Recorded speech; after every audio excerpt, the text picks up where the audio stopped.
MLD ನಾವು use ಮಾಡ್ಬೋದು, but next 45 MLD ಮಾಡಬೇಕಾದ್ರೆ ಆ ಪೈಪ್ಲೈನ್ ಚೇಂಜ್ ಮಾಡಬೇಕು. So that also will make the proposal state government. ನನ್ನ ಪ್ರಕಾರ ನೆಕ್ಸ್ಟ್ ಬಜೆಟಲ್ಲಿ ಒಂದು ಈ ಥರ ವ್ಯವಸ್ಥೆ ಮಾಡಲಿಕ್ಕೆ ಒಂದು ಸರ್ಕಾರಕ್ಕೆ ಒಂದು ಪ್ರಸ್ತಾವನೆ ಕಳಿಸ್ತೀನಿ. ನಮ್ಮದು ಡಿಸ್ಟಿಂಜನ್ ಮಿನಿಸ್ಟರ್ಗೆ ಕೂಡ ಅವರಿಗೆ ಕೂಡ ಒಂದು ಅವ್ರ ಮುಖಾಂತರ ಕೂಡ ಅವರಿಗೆ ಎಕ್ಸ್ಪ್ಲೈನ್ ಮಾಡಿಕೊಂಡು ಸೈಟ್ ವಿಸಿಟ್ ಹೋಗ್ಕೊಂಡು ಅವ್ರಿಗೆ ಮುಖಾಂತರ ನಾವು ಪ್ರಪೋಸಲ್ ಕಳಿಸ್ತೀವಿ. So that is for drinking water ನಮ್ಮಲ್ಲಿ. ಇದು ಮೂರನೇ ವಿಷಯ.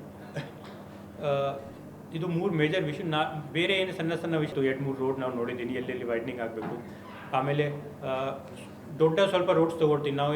ಏನು ನೋಡ್ತಾ ಇದ್ದೀವಿ, ಸ್ವಲ್ಪ 10 ಲಕ್ಷ 20 ಲಕ್ಷ ಆ ಥರ ರೋಡ್ಸ್ ನಾವು ತೊಗೊಂಡು ಮುಂದೆ ಹೋಗ್ತಾ ಇದ್ದೀವಿ. ಒಂದು ಐಡೆಂಟಿಫೈ ಮಾಡಿ ಕಂಪ್ಲೀಟ್ ರೋಡ್ ಕಂಪ್ಲೀಟ್ ಮಾಡಬೇಕು. ಅಂದರೆ ಹಂತ ವೈಸ್ ನಾವು ಮಾಡಿದರೆ ಆಗಲ್ಲ. ಒಂದು ಎಲ್ಲೆಲ್ಲಿ ಬೇಕಾಗ್ತದೆ ರೋಡ್ ವೈಡ್ನಿಂಗ್ ಆಗಬೇಕು, ಕೆಲವು ಕಡೆ ಫುಟ್ಪಾತ್ಸ್ ಆಗಬೇಕು, ಕೆಲವು ಮೇಜರ್ ರೋಡ್ಸ್ ಇದೆ ಅಲ್ಲಿ ಏರ್ಪೋರ್ಟ್ ಹೋಗಲಿಕ್ಕೆ ಅಲ್ಲಿ ಸ್ವಲ್ಪ ಅಭಿವೃದ್ಧಿ ಆಗಬೇಕು. ಅದು ಒಂದು ಡೀಟೇಲ್ ಪ್ಲ್ಯಾನ್ ಮಾಡಲಿಕ್ಕೆ ಹೇಳಿದ್ದೀನಿ. ಅದು ರೋಡ್ ಡೆವಲಪ್ಮೆಂಟ್. ಸೊ ನಮಗೆ ಮಳೆಗಾಲ ಟೈಮಲ್ಲಿ ನಾವು ಪ್ಲ್ಯಾನಿಂಗ್ ಮಾಡಿದರೆ ಅಕ್ಟೋಬರ್ ನವೆಂಬರಿಂದ ನಾವು ವರ್ಕ್ ಕೂಡ ಸ್ಟಾರ್ಟ್ ಮಾಡ್ಬೋದು. ನೆಕ್ಸ್ಟ್ 1 ಮಂತಲ್ಲಿ ಪ್ಲ್ಯಾನಿಂಗ್ ಮಾಡಿ ಟೆಂಡರ್ ಫ್ಲೋಟ್ ಮಾಡಿ ಒಂದು 45 ಡೇಸಲ್ಲಿ ಟೆಂಡರ್ ಕಂಪ್ಲೀಟ್ ಆಗಿ ನವೆಂಬರ್ ಡಿಸೆಂಬರ್ ಸ್ಟಾರ್ಟ್ ಮಾಡಿ ಅಟ್ಲೀಸ್ಟ್ 6 ಮಂತ್ಸ್ ಸಿಗುತ್ತೆ ನಮಗೆ ಕಂಪ್ಲೀಟ್ ವರ್ಕ್ ಅಟ್ಲೀಸ್ಟ್ ಕಂಪ್ಲೀಟ್ ಮಾಡಲಿಕ್ಕೆ ಒಂದು. ಸೊ ರೋಡ್ ವೈಡ್ನಿಂಗ್ ಏನು ಈ ಥರ ವರ್ಕ್ಸ್ ಇದೆ. ಬೇರೆ ನಾವು ಹೇಳಿದೆ ಎಷ್ಟು ಮೇಜರ್ ಈ ಥರ ನಮ್ಮದು ಈ ಕಾರ್ಪೊರೇಷನ್ ಸಮಸ್ಯೆಗಳು.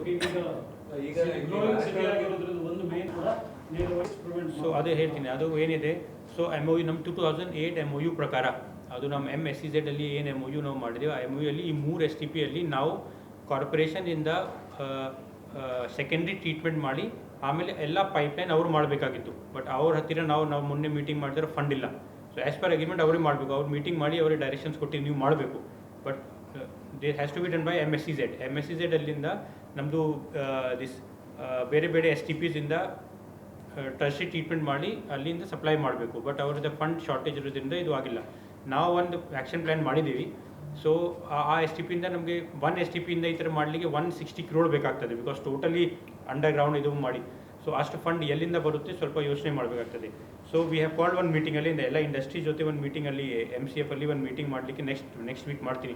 ಅವ್ರ ಹತ್ತಿರ ಎಷ್ಟು ಫಂಡ್ ಇದೆ, ಅವ್ರು ಎಷ್ಟು ಕೊಡ್ಬೋದು, ನಾವು ಅರ್ಬನ್ ಚಾಲೆಂಜ್ ಫಂಡಿಂದ ಎಷ್ಟು ಕೇಳ್ಬೋದು, ಎಲ್ಲ ಸೇರಿ ಒಂದು 2-3 ಮಂತ್ಸಲ್ಲಿ ನಮಗೆ ಕ್ಲಾರಿಟಿ ಬರುತ್ತೆ ಎಲ್ಲಿಂದ ಏನು ಫಂಡ್ ಬರುತ್ತೆ. ಬಿಕಾಸ್ ಎಲ್ಲ ಫಂಡ್ಸ್ ನಮ್ಮ ಓನ್ ಸೋರ್ಸಿಂದ ಕೊಡ್ಲಿಕ್ಕೆ ಬರೋದಿಲ್ಲ. So we have to find out sources of fund for doing this work.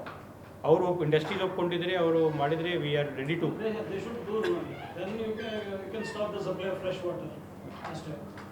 No, but ಎಲ್ಲೆಲ್ಲಿ ಆಲ್ರೆಡಿ ಮಾಡಿದ್ದಾರೆ ಅಲ್ಲಿ ನಾವು ಅಲ್ಲಿ they are taking it only. So MSEZ has deceived you. They had cheated you. Cheated ಎಲ್ಲ ಹೇಳಲಿಕ್ಕೆ ಬರಲ್ಲ. They did not keep the word. Yeah, the MOU ಪ್ರಕಾರ ನಿಮಗೆ ನೋ ಸಿ ಮತ್ತೆ you they have to go into details. ಈ ಥರ general ಆಗಿ ಹೇಳಲಿಕ್ಕೆ ಬರಲ್ಲ. As you also are what media people, you should see ಈ ಥರ ಹೇಳಿ first you study the MOU document. ಯಾರು ಇಂಡಸ್ಟ್ರಿ ಇತ್ತು, who had promise that industry got NCLT ಇಂದ ಅದು ಆಗಿತ್ತು. New industry has come so you can not say generally ಈ ಥರ ಆಗಿದೆ ಆ ಥರ. It's legal process. ಭಾಳ ವರ್ಷದಿಂದ ಆಗ್ತಾ ಇದೆ. Somebody should study and then you should come up with this. ಈಗ ಫ್ಯಾಕ್ಟ್ಸ್ ಪ್ರಕಾರ MOU ಪ್ರಕಾರ ನಿಮಗೆ ಪೈಪ್ ಹಾಕಿ ಅವರೆಲ್ಲ ಕೊಡಬೇಕಿತ್ತು, ಅವ್ರು ಕೊಡಲಿಲ್ಲ. ಆ ಥರ ಆನ್ ದ ಫೇಸ್ ಫಸೈ ಆ ಥರ ಕಾಣ್ತಾ ಇದೆ. ಬಟ್ ನಾವು ಡೀಟೇಲ್ ಆಗಿ ಮೀಟಿಂಗ್ ಮಾಡಿ ಹ್ಯಾವ್ ಟು ಸಿ. ಬಿಕಾಸ್ ಅವರು user agency is the company.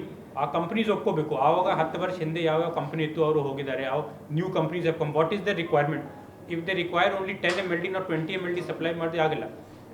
that kind of industry is required who requires 20 MLD. ಆ ಇಂಡಸ್ಟ್ರಿಗೆ ಬೇಕಾಗಿಲ್ಲ ಅಂದರೆ ಮತ್ತೆ so we have to study, we have to do a detail analysis. ಈಗ 700 crore ಏನು proposal ಕೊಟ್ಟಿದ್ದಾರೆ ಗವರ್ಮೆಂಟ್ಗೆ, ಆ ಫಂಡ್ಸ್ ಬಂದು UGD ಕಂಪ್ಲೀಟ್ ಸಿಸ್ಟಮ್ ರಿಜ್ಯೂನೇಟ್ ಆಗೋ ತನಕ ರಿವರ್ ಬಾಡಿಗಳಿಗೆ ನೋ ನಿಲ್ಲೋದಿಲ್ಲ ಅಂತ ಹೇಳ್ತೀರಾ?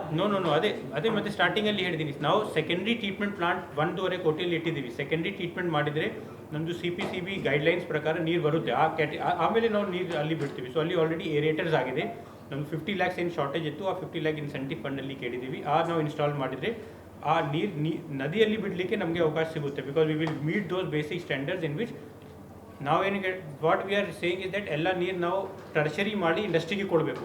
ಅದು ಆಗ್ತಾ ಇಲ್ಲ ಅಂದರೆ ಅಟ್ಲೀಸ್ಟ್ ನಾವು ಆ ಸ್ಟ್ಯಾಂಡರ್ಡ್ಸ್ಗೆ ತರಬೇಕು. So that it is as per PCBB standards and we can release it to the river. ಬಡಾನ್ ಸರ್, ಈಗ ಬೆಂಗಳೂರಲ್ಲಿ ಹೋಟೆಲ್ಗಳ ಮೇಲೆ ಅಲ್ಲಿರೋ ಸುಸ್ಥಿತದ ಮೇಲೆ ಅಲ್ಲಿರೋ ಯೂಸ್ ಮಾಡ್ತಾ ಇರುವಂಥ ವಸ್ತುಗಳ ಬಗ್ಗೆ ರೈಡ್ ಆಗ್ತಾ ಇದೆ, ಇದು ಮಾಡ್ತಾ ಇದೆ, ಪರಿಶೀಲನೆ ಮಾಡ್ತಾ ಇದೆ. ಫುಡ್ ಬಗ್ಗೆ